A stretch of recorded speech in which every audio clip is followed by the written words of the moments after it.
ini tuj ki lingit ma yom ma lingit ma pet ibiro itika umuke latien pa weluni eno latini dure tika jingi koyo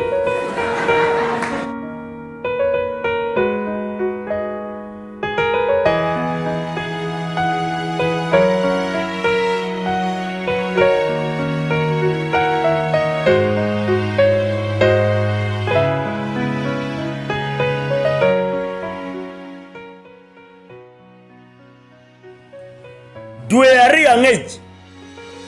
ke keroching jono go passing bill mo ke keroching investor tiel ke ken uno billion mia pierabi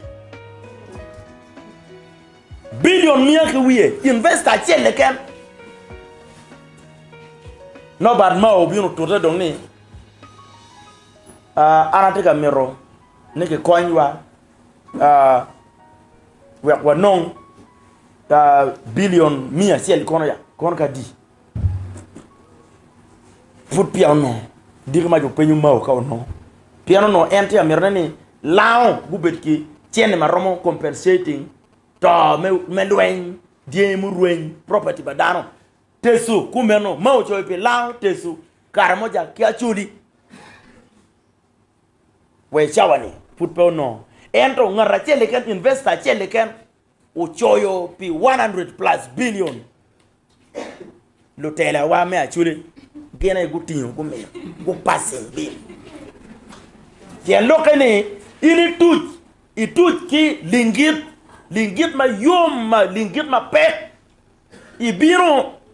itika umuke latien pa weluni eno latini dure tika jingi koyo mere tela me ya chuli gitika keto chingi bi development pa jomo bina endro nigi ket chingi gen gina gemero mere ni welo ni mero chili hadi ni welo ni mero billion ma roman sidong ka kero chia mega don adi mana tela ma wati ye en ginu ne ko ba dege enu kilwone kickback le mon ma ke gwege do ga ngeti lo tela igene weng lo tela me kickback sidong gwara ne ke gweya di mo do ga ngeti wan wati ka biun kan wa mero ni won o ngeni i wangi eni achu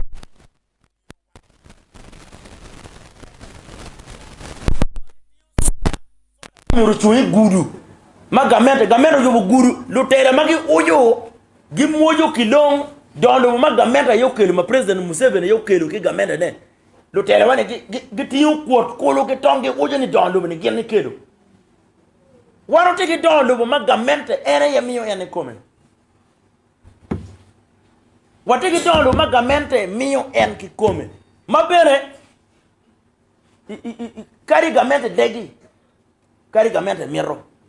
it is a must ni any government umiro gwak jone comme richa non gamento kelu gudu kelu mic but put pia o kaka wen kaka muken futi gamiro pi dondo me mic dondo me ngok lu tela wa gitika uch any money ma gamento chwalani ni wakelu mic wakelu woni nga ma ci gamento yo wa ke mi kilo borkui yini kel ma migi ikelo ngok ma migi lu ba me do gum